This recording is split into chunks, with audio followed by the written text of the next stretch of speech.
Mmusi Maimane has announced that he will be gunning to be president after the 2024 general elections. Maimane was speaking at the launch of the Build One South Africa's first anniversary that it used to launch its election campaign in Tshwane today. I think that we've got to bring credibility in leadership.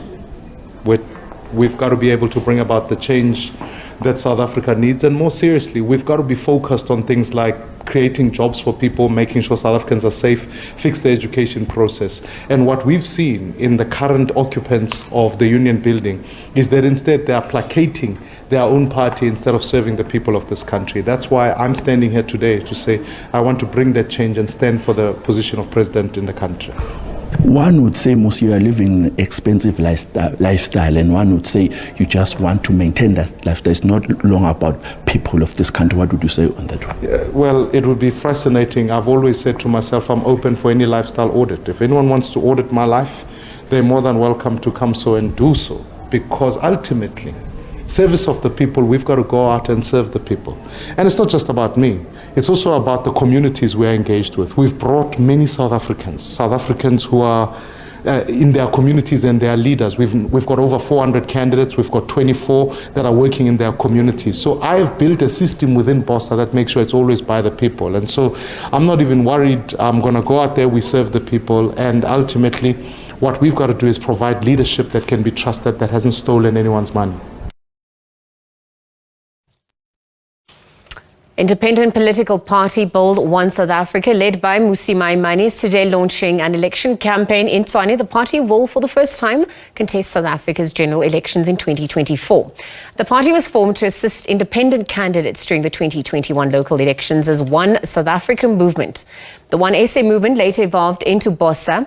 So to get a sense of the party's influence in South African politics, we're going to be joined via Teams by political analyst Asanda Ngoasheng. Asanda, good afternoon. Thank you for your time with us here on the SABC.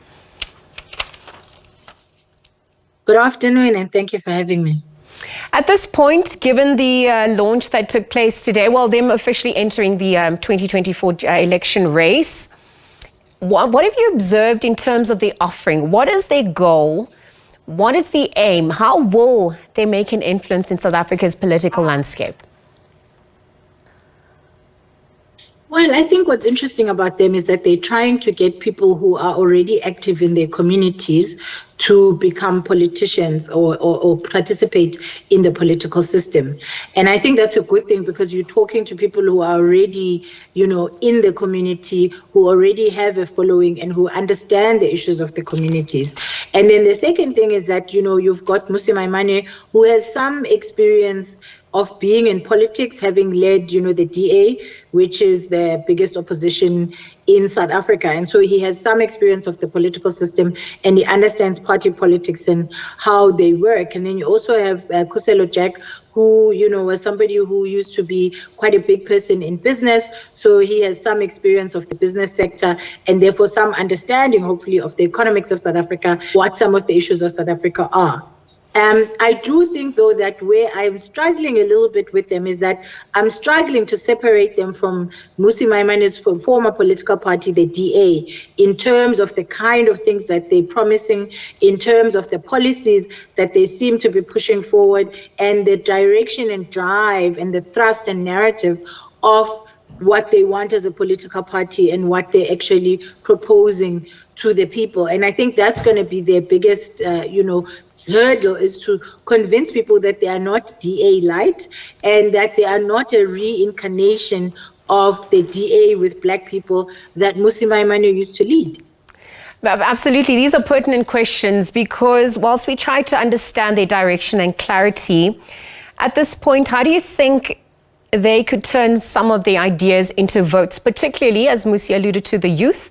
But I also wanted to look at the deep political, emotional ties that South Africans have with well-established parties and how they can begin to penetrate that amongst a fragmented opposition in South Africa. Well, I think, this is a great time to be entering South African politics as a new party because South Africans are tired of the incumbent. We've seen the decline in ANC votes. We've seen the decline in DA votes. And we've seen that, in the Western Cape, there was a 5% drop, meaning that people are tired of the DA. And we've seen the drop at a national level of ANC votes, meaning that people are tired of the African National Congress. So people have an appetite and are interested in seeing a new kind of politics. And the big political parties, as well as the current small political parties, have not done themselves any favors in the behavior that we have seen when it came to coalition governments, in the ways in which they haven't been able to manage and provide a stable government that people can trust. And that has led to failure of service delivery across many municipalities in South Africa. And so that's a disservice and has done a disservice to everybody that's in the current political system, which means that those who are new to the system have an opportunity to convince people that, out with the old, in with the new, and they have an opportunity to convince them that they can provide a new and a better vision for South Africa. And that's why I was saying that, what's going to be the most difficult hurdle for them is showing us that they are not the DA light, particularly because they have been in those conversations around, the Moonshot Pact, and they have been, seen around Democratic Alliance people. And that is that's one tie that they're going to have to try by all means to kind of separate and distance themselves, because it will be confusing for voters who know Mmusi as a former DA leader to now be able to understand that he is no longer, and he stands for this new organization that is seeking to bring together activists from across South Africa. Well, absolutely. And then I'd love to get your thoughts on your thoughts on his qualities as a leader. Where do you think his strongholds also exist in areas in the country? And what is he going to do differently? How will he empower people under BOSA, perhaps, I guess, where he couldn't, in terms of what he couldn't achieve under the DA as a leader? Well, I think there's a big difference because the DA, we know, is a white-owned party, and it's a party that is about white interests. And BOSA seems to have, made some effort to show themselves to be for Black people and to be seeking Black voters. We've seen this in, the fact that they launched in Naledi, Soweto, and they continue to ensure that their presence is mainly in the township areas or areas that are predominantly Black. And so I think they're trying very hard to separate themselves from a brand perspective and from a perspective of perception from Mmusi Maimane's past, as the DA leader. I think Mmusi Maimane appeals to people who like charismatic leadership. He appeals to kind of the Christian evangelical type of, he's an evangelical type of leader that appeals to a lot of South Africans who do like that kind of leadership and who will, follow him because they see him as somebody who has experience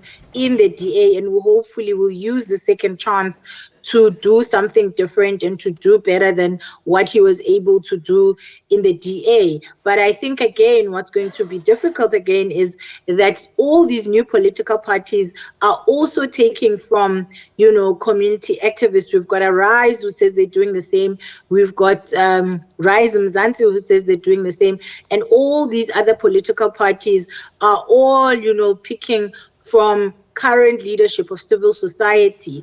And one question that, is going to be difficult for us to answer post-2024 is if all of our leadership is going into politics and party politics at that, who is going to be left to lead civil society? Because once everybody has had their, the MP positions, you're still going to need leadership outside of the political party systems. You're still going to need leadership at civil society level. You're going to need leadership at all other levels of society outside of the system, because you need people who are going to hold the politicians accountable. And if everybody's being recruited to political party politics, then what happens to the rest of civil society and the accountability role that they have to continue to play in South Africa? Asanda, very quickly as we wrap up, we obviously saw the formation of One Movement South Africa, which aimed to support independent candidates. That obviously then gave rise to BOSA, represented by Mmusi Maimane. In terms of what they stand for and how they're going to be supporting independent candidates, whilst Mmusi is now head of BOSA, who are people actually voting for? How is this going to work in terms of the coalitions as a scenario? For 2024 and beyond, if that's something to be added into the mix? Well, I mean, I think, what we're seeing now is a very complex system of politics and political party and individual candidate mixture.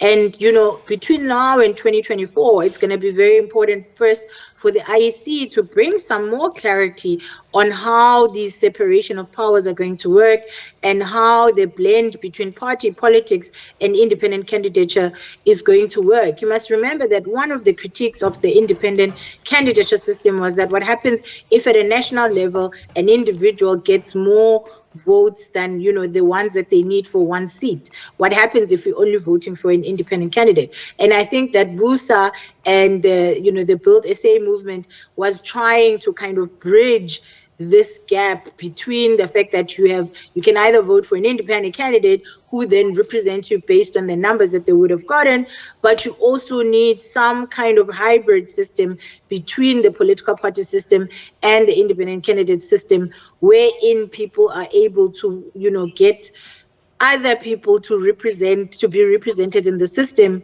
beyond the first or the initial independent candidate. And I think that's why they went with Mmusi Maimane as being somebody who has been in the limelight before, who has a trusted brand amongst those who follow him. The question is, again, as I've said, how are they going to be able to separate themselves from the DA? How are they going to show themselves as unique from all the other new political parties that are coming up? And will people be able to kind of differentiate that Mmusi's face is now no longer with the DA? Or are we going to see the DA even potentially losing votes to BOSA because people think they're still voting for Mmusi Maimane, as we've seen with Nelson Mandela, as we've seen with all these political parties that had brand logos that were similar to the ANC. They ended up taking votes from the ANC and winning in a lot of ways on that basis.